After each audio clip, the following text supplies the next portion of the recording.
huge development today. The cabinet has finally cleared the real estate regulator bill, and it's going to be introduced in the next session of Parliament. We are all keeping our fingers crossed that this bill, which will protect the consumers, does go through and the Parliament is functional.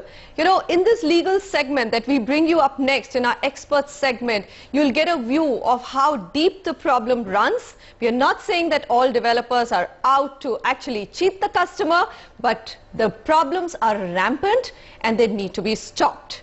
Expert segment with Uday Wavikar, VP Consumer Court Advocate Association and President Disha.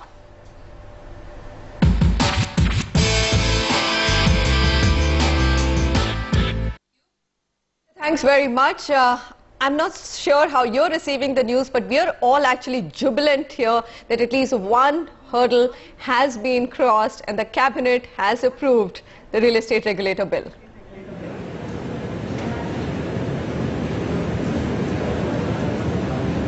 Uday, can you hear me? I feel this bill is really good for the consumers because there will be uniformity in entire India.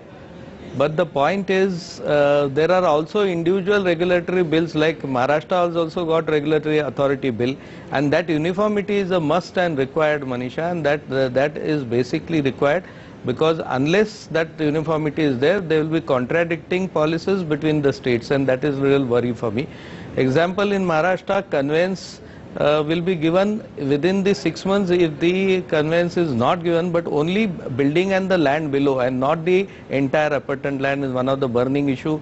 Parking can be sold is another burning issue, and whereas the National Regulatory Authority bill is totally different on this, and therefore even clearing policies are different. So uniformity still has to be looked into. All right. You're absolutely right, Uday. In fact, that's the big question that we've also been grappling with. Real estate is a state-level subject, and by bringing in a national regulator, then we are also talking about the fact that there should be a state-level real estate regulator. How do you marry the two? Because it is a local business after all. True, and no, what I'm saying is, like Transfer of Property Act, let us have an uniformity regulatory bill, and within that the state should be given certain autonomy to function, but it can't be contrary to the whole main basic idea. To give an example, here there is a Maharashtra Flat Ownership Act in Maharashtra. Various states have their own acts, and there are good things in those acts, like open parking cannot be sold by builders.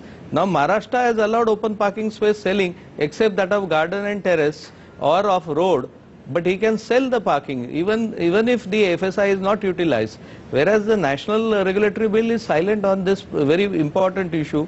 Or let us take the conveyance issue. Conveyance has to be done of the appurtenant land. You can't transfer a defective title by a lease deed. But National Regulatory Authority bill has that in mind, but Maharashtra says you just give a building and the land below it, which means no appurtenant land, and the FSI TDR will be enjoyed by builders. So all these issues will have to be really straightened out, and there are many such issues which are contradictory, like clearance of the entire project. If you look at the clearance of the entire project, Maharashtra says within 1 week you can start selling. Fly-by-night operators will sell the entire dreams, whether the land title is clear, correct or not, whereas National Regulatory Authority says 1 month it will take and they'll verify the titles, which is a must in the interest to stop the exploitation, unscrupulous exploitation of consumers by the various fly-by-night builders. Right. So we're in agreement that it's a great start. We hope the Parliament actually approves it, and then somewhere as the process evolves, the national and the state level regulatory bills or the regulators come to some kind of overall laying out the agenda, and then of course leaving some of those open to the state level. Great, lovely perspective, Uday. And of course the questions that I'm going to read out for you will tell us how rampant the problem is. Karthik Sitaraman writes in, he says, we have a row house at Park Street, Wakad, Pune. At the time of booking, the developer had promised the purchaser of the row houses and bungalows an exclusive clubhouse and a separate society vis-a-vis the apartments being built. He has also delivered on possession garden area short of what is in it. the sale agreements, what is in the sale agreements. He has used the super built-up areas to justify the shortage. After possession, the builder has combined the societies and given a common clubhouse to the apartment and row house bungalow residents. The clubhouse is also defective with pool water leaking. The case has been filed against the developer for shortchanging the purchasers. Meanwhile, the developer has been sending out notices for payment of VAT to the residents. Some of the residents have not paid. What should we do? And this is precisely what we've been talking about today before you joined us, that that super to carpet area, what are the common facilities? Absolutely such a grey area currently. You are right, Manisha. Actually, this is a burning issue. Today, if you look at it from the legal point of view, you can only sell carpet area, and that is the restrictions. Even in a development control regulatory authority, agreements have to give a carpet area. What is a carpet area? From wall to wall is a simple definition of Institute of Architects. Now, where a carpet can be laid down inside, and built up area is where you also add the walls inside it and give a built up area. Now, normally it has to be a carpet area, but people are selling super built up area, which is totally illegal.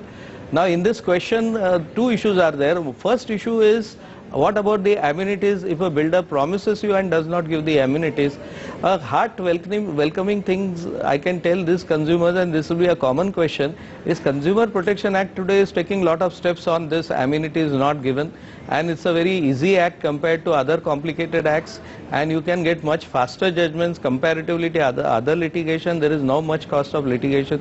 If they file a case before Consumer Fora, but that has to be also filed within 2 years of the possession, legal possession. Now, we do not know whether here is an occupation certificate given or not, but within 2 years if you file, even the construction quality can be challenged by an architect and expert report, compensations can be awarded, and corrective actions can be directed by consumer court, and the order of the consumer court, if not complied, builders have gone to the jail. Now let me come to the second aspect of VAT, which is very, very interesting. See, the VAT has been introduced by the government from the 20th of June 2006 up to 30th of March. It will be 1 to 5%. Now, most of the builders, I am not saying a particular builder, but are taking advantage of this by saying that we will collect 5% as a VAT, and that is on the agreement registered during this period. Suppose now in this case which you are asking me, the VAT his agreement seems to be in the month of February 2006, and if it is registered in February 2006, there will be no VAT to be paid. Another question is, if you are rebuying or repurchasing a flat where there is an occupation certificate already, or you are in possession of the flat and you subsequently enter into agreement, no VAT has to be paid. Again, here builder can't take 5% flat because he has to charge you the VAT only on the construction material cost, and there is a 75% rebate on the construction material cost, which means in normal circumstances it comes to around 2.5% or little more. The loss is 1 to 5%. This confusion is now removed in 2010. If you buy April 2010 onwards any agreement, you have to pay only 1% VAT, which is a very good news to the consumers. But the problem is, if you are in the April 2010 and not, I mean in March 2010 and not in April 2010, then you will have to pay between 1 to 5%. So oh my goodness, wow, that's such a difference. It took Uday so long for consumers, and I'm one of those, to even understand. Suddenly that VAT notice came up in every state, and developers just sent a notice of 5% flat, and they weren't giving us possession, and everybody ended up paying 5%. Anyway, we're going to move on. There's Nishant Jain on the phone line as well. Nishant, go ahead with your question. Hi Manisha, thank you for having me on the show. My query is that I have purchased a flat, 2 BHK flat in the East Avenue by Pra Realty in Wagholi area in Pune. And during the pre-launch offer, it said that the price was 2350 rupees per square feet. I purchased this flat about 2 years ago, and now that it has got the final approval, there are following issues that are pending. One is that there is a case in the court on the land because some party claims that the land was sold to that party. Second thing is that the project has not yet been approved by any bank, but the landowner says that he has submitted the papers to the nationalized banks and he's waiting for approval. And the third point is that the builder has already taken 10% of the amount 2 years ago, and now he's asking for the registration and the agreement amount by 20th of May. So my question is that should I pay the agreement and the registration amount and wait for the things to move forward, or should I withdraw the 10% amount that I have already paid? Is he giving you a refund of that 10% with interest? Not really. I mean, not with the interest, but I've not yet exactly asked him whether he's going to refund the amount. All right, Uday, in this case, I mean, look at this. There is a dispute on the land itself, and I know that this has happened in NCR as well.